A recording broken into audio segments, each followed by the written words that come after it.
Real stories, real people.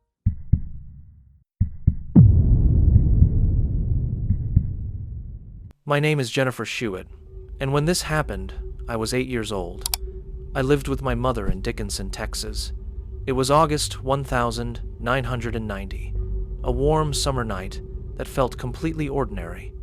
Nothing warned me that my life was about to change. I fell asleep with the window open because the heat was heavy and our neighborhood always felt safe. Sometime before dawn, a quiet sound woke me, just a soft scrape along the window frame. When I opened my eyes, a man was leaning inside my bedroom. He spoke calmly, telling me he was a police officer.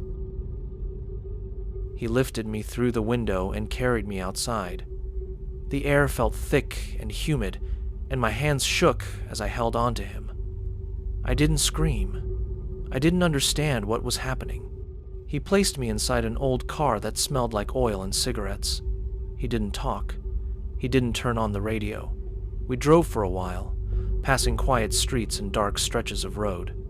I remember watching the trees blur past the window, hoping to see something familiar. Then we turned onto a rough dirt path that led into deeper darkness. He stopped the car in an empty field. The silence felt heavy, like the air itself was holding its breath.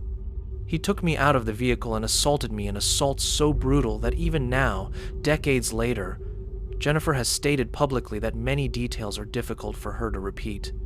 After the assault, he attempted to kill me. He strangled me until the world started fading. Then he used a sharp object and cut my throat from ear to ear. Believing I was dying, he left me on the ground in that field and drove away. I lay in the grass, unable to move. Blood soaked my shirt. My breathing was shallow, and the cut on my throat made it almost impossible to call for help. As the hours passed, fire ants crawled over my body and bit my skin. Each bite was searing, but those bites kept reminding me that I was still alive. I drifted in and out of consciousness. I didn't know whether it was night or morning anymore. After 12 to 14 hours, I heard something, voices, faint but real.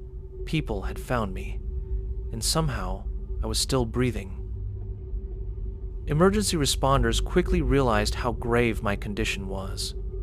At the hospital, doctors said it was a miracle I survived.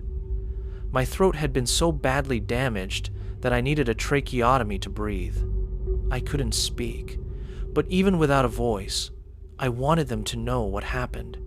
I asked for paper and a pencil. With trembling hands, I wrote and drew everything I remembered. His face, his hair, his car, the fact that he told me he was a police officer. It became my first testimony, silent, but clear enough to guide investigators. Despite my drawings and written descriptions, the investigation stalled.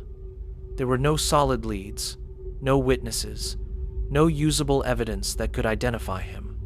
In the early 1990 seconds, DNA technology was still limited, and the physical evidence collected from my clothing couldn't be processed the way it can today.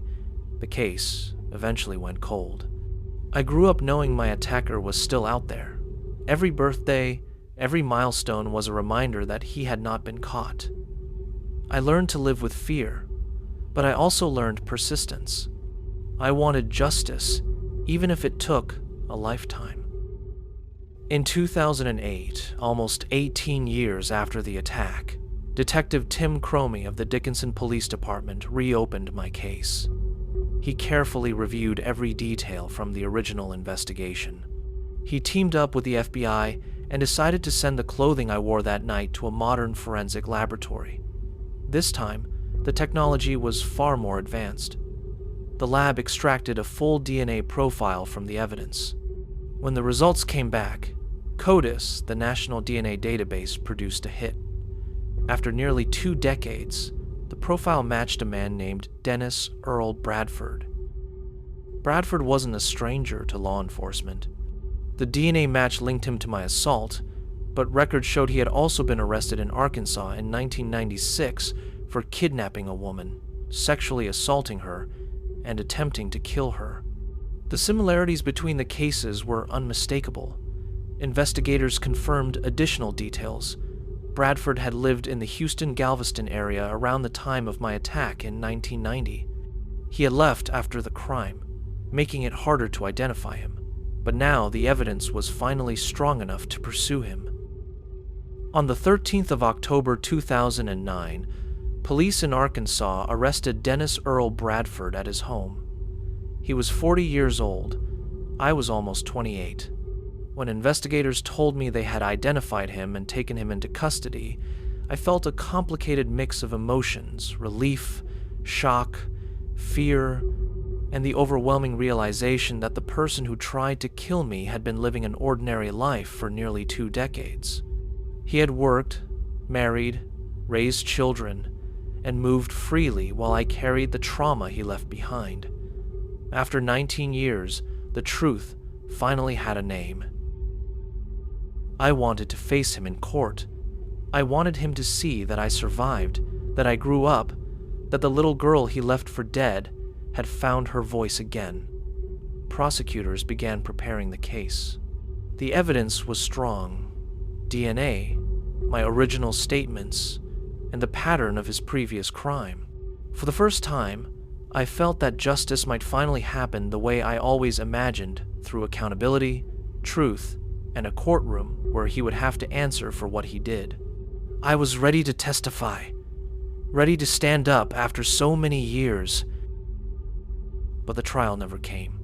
In May 2010, before the case went to court, Dennis Earl Bradford committed suicide in his jail cell. With his death, the legal process ended instantly. I never got the chance to ask questions, to hear explanations, or to look him in the eyes. The justice system officially closed the case, but emotionally, it felt unfinished. I was grateful he had been identified and removed from the world, but the ending left a hollow space where answers should have been. Justice arrived, but differently than I had imagined. Despite the ending, I refused to let my life be defined only by what happened in 1990. I built a career, created a family, and eventually became an advocate for other survivors. I spoke publicly about my experience, pushing for better use of forensic evidence and for renewed attention to cold cases. Sharing my story wasn't easy, but it gave meaning to the years of fear and waiting. My survival wasn't just physical, it became a mission. To show that a victim's voice, even when silenced once, can grow loud enough to spark change. My case is remembered not only because of what I survived, but because it shows how forensic science, persistence, and belief in justice can finally reveal the truth even decades later.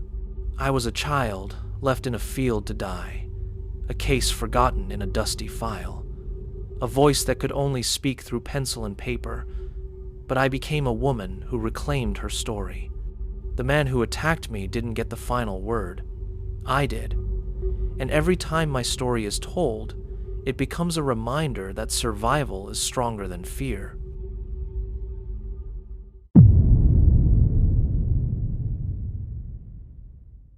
Kathleen Richards was only 17 when she and her sister Deirdre rented a room at 25 Cromwell Street in Gloucester. They weren't looking for much, just a roof, a quiet place, a chance to breathe. The owners, Fred and Rose West, seemed friendly, almost too friendly. The house was full of kids, noise, movement, and something Kathleen couldn't explain. A cold feeling, hiding behind every laugh, every locked door. She didn't know it yet, but stepping into that house would change the rest of her life. And in that quiet unease, her fate was already beginning to shift. Kathleen's vulnerability didn't start at Cromwell Street. It began in Dublin, inside a home defined by poverty, fear, and silence. She grew up hungry, unprotected, and constantly hit. Her father ignored his children, spending what little money he had on himself. Early abuse from a factory caretaker and later from her grandfather convinced her she was worth 1 penny, no more. That belief became part of her identity, a quiet wound that never healed. Sometimes darkness finds those who have already been wounded long before. When Fred West first introduced his household, something felt wrong. He pointed to his wife, his children, and then casually introduced a 17-year-old girl, Shirley, as his lover. Kathleen thought it was a joke, but it wasn't. Shirley slept in Fred and Rose's bed. The house ran on chaos, manipulation, and secrets whispered through thin walls. It was a home where the rules were twisted, and cruelty lived right out in the open. On their first night, Kathleen and Deirdre noticed large holes in their bedroom wall. They stuffed them with paper, but every morning, the paper was pushed out onto the floor. They tried telling themselves it was a childish prank, but Kathleen began to feel watched. Fred spent hours alone in the basement, drilling, hammering, digging. He acted harmless, almost clownish, limping dramatically, cracking silly jokes. But the most dangerous monsters are often the ones who pretend to be harmless. Fred's behavior escalated quickly. He blocked her path in hallways, pressed against her, pinched her hard enough to leave bruises. "Nice little ass, sweetheart," he whispered. He smelled like something rotten, something dead. Once, he slammed her against a wall and pinned his elbow to her throat until she could barely breathe. Kathleen tried going to the police, but stopped at the door, terrified no one would believe her. Sometimes silence isn't a choice, it's the only way a person knows how to survive. In the middle of all the fear, Kathleen found a quiet connection with Shirley Robinson. They shared red ice pops on Fridays, sitting together in the tiny moments of peace the house allowed. Shirley didn't have a bedroom. She wandered the landing like a ghost, sad and confused. Yet somehow the two girls understood each other. Two teenagers trapped in a house that fed on their vulnerability. In the darkest places, even the smallest kindness can feel like a lifeline. Then one day, Shirley was simply gone. No goodbye, no explanation. When Kathleen asked, Fred claimed she had gone back to Germany. But Shirley was pregnant, broke, and terrified. She wouldn't have left. And after her disappearance, Fred turned his attention back to Kathleen, more aggressive, more violent, more determined. It was the first sign of something unspeakable, though the truth was far worse than anything Kathleen imagined. One night, Kathleen woke up to find Fred in her room. He had a spare key. He was on her bed, touching her, breathing over her. He told her he'd let her go only if she watched a special video with him and Rose. Kathleen understood exactly what that meant. She pretended to agree, begged for 5 minutes to wash up, and then ran. Barefoot, in pajamas, straight out the front door. Sometimes survival is a single decision made in a single heartbeat. She fled to the bus station and waited until Deirdre returned. They both knew the truth. They could never go back. Kathleen didn't sleep that night, guarding the door, listening to every sound. By morning, they were gone for good. But leaving the house didn't mean leaving the nightmares. Because escaping the place is easy. Escaping what it did to you is not. Years later, in 1994, Kathleen was peeling onions for dinner when the radio delivered a sentence that froze her in place. Human remains found at 25 Cromwell Street. Fred and Rose West arrested. Among the victims, Shirley Robinson and her unborn baby. Kathleen felt sick. The ground beneath her life shifted again. The past doesn't always stay buried. Sometimes it digs its way back to you. Kathleen testified at Rose West's trial, helping prove that Rose knew Shirley. But even then, Kathleen blamed herself. If I had spoken earlier, someone might have lived. The guilt became a shadow that followed her for decades. The burden of surviving can be heavier than anyone ever sees. Decades after escaping Fred West, another threat appeared. a police officer who began stalking her after she reported him. This time, she spoke up, and justice came. Therapy followed. She began to understand something she'd never allowed herself to feel. It wasn't her fault. It had never been her fault. Even after years of pain, the human spirit still searches for its way back to the light.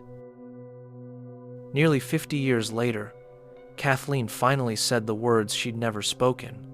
"He sexually assaulted me," whispered at first. Then stronger. She wrote her memoir, remarried the man she loved, and rebuilt the pieces of her life. She stopped seeing herself as a girl who should have died, and started seeing herself as a woman who survived. Because she didn't just escape a house of horrors, she escaped the silence it tried to bury her in. When police completed the excavation of 25 Cromwell Street, the full extent of the horror was finally revealed. In total, the remains of 12 victims were recovered, mostly young women who had entered the West's home without realizing they would never leave. Their bodies were hidden beneath the staircase, buried in the cellar, and concealed in the backyard. After his arrest, Fred West committed suicide in jail in 1995, avoiding trial. Rosemary West faced justice alone and was sentenced to life imprisonment for 10 murders. The house was later demolished, but its legacy remains one of the darkest chapters in British criminal history.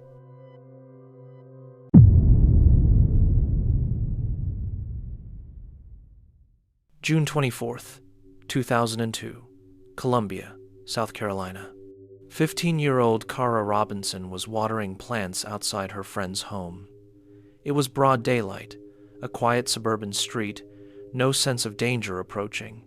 But a man pulled up in a green Pontiac Firebird. He stepped out calmly, speaking to her as if he needed help with something small. Within seconds, he pressed a gun to her neck and forced her into a large plastic container in his car. The abduction was quick, calculated, and silent. In less than a minute, a serial predator had taken his next victim. The kidnapper showed no panic. He moved with precision. For investigators, this behavior would later become a defining clue. They were not dealing with an impulsive offender, but someone experienced.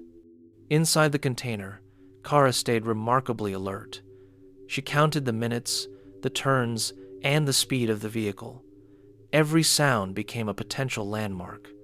Investigators would later say that Cara's attention to detail started building the case before the police even knew a crime had occurred. Victims rarely have time to prepare. Cara created her own chance. The man carried Cara into a small apartment at the Windsor Lake complex. Later investigations confirmed it belonged to Richard Mark Evanitz, 38. Inside, everything looked disturbingly normal. Folded laundry, clean dishes, organized furniture. But behind that order was a man with a violent history. He tied Cara's hands and told her the rules. He spoke calmly, almost casually, revealing personal details that would later become key investigative leads. Cara memorized everything: layout, objects, smells, sounds. Evidence was being cataloged in her mind, data she would later give detectives with astonishing accuracy. Survival became observation. For 18 hours, Evanitz kept Cara captive. During this time, he assaulted her repeatedly. But Cara's response was extraordinary.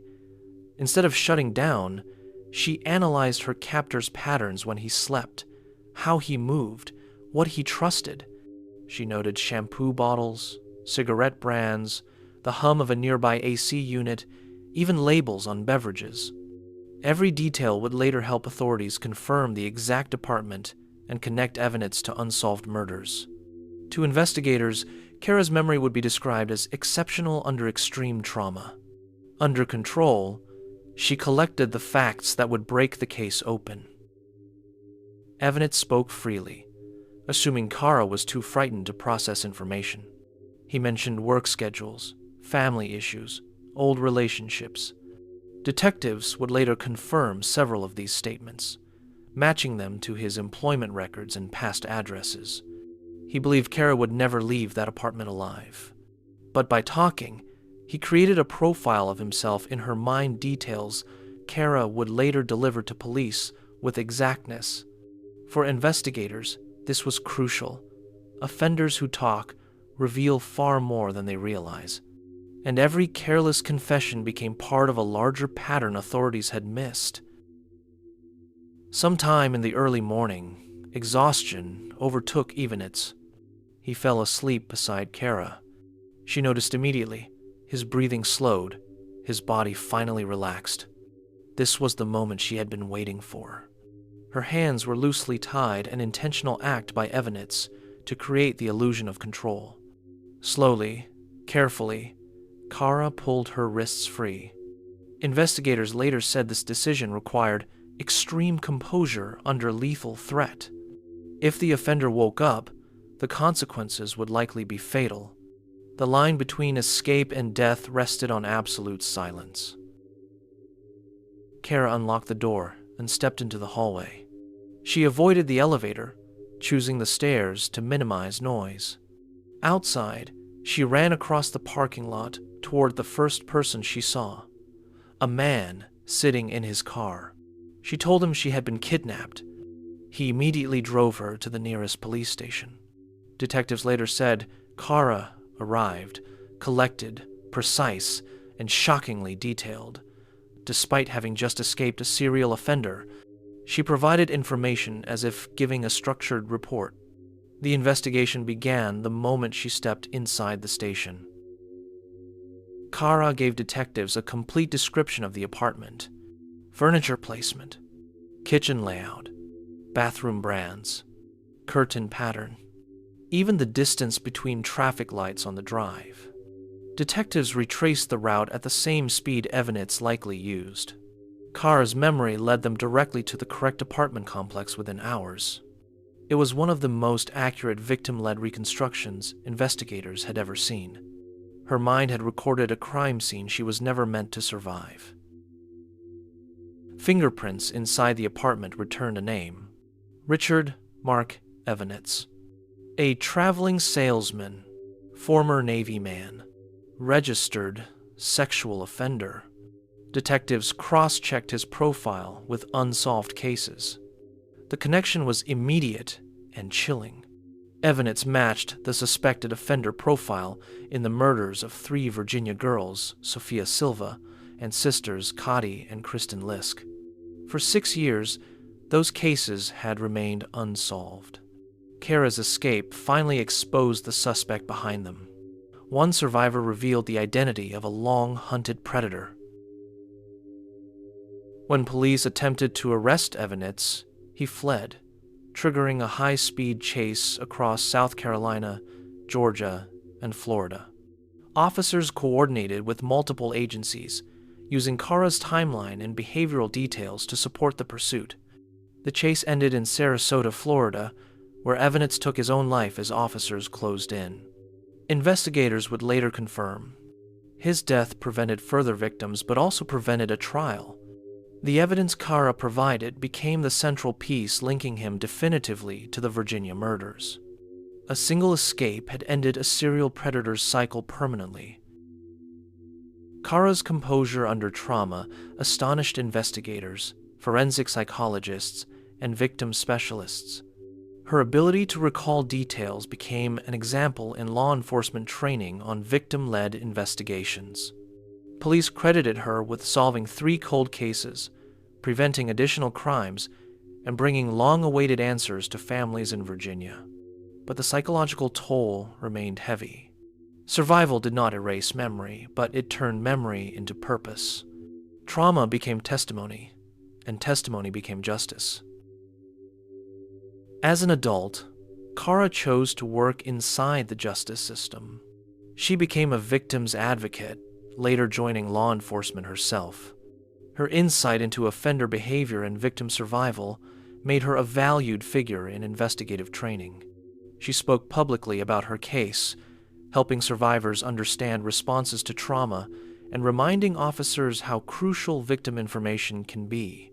Kara's story shifted protocols, emphasizing victim credibility even under extreme fear.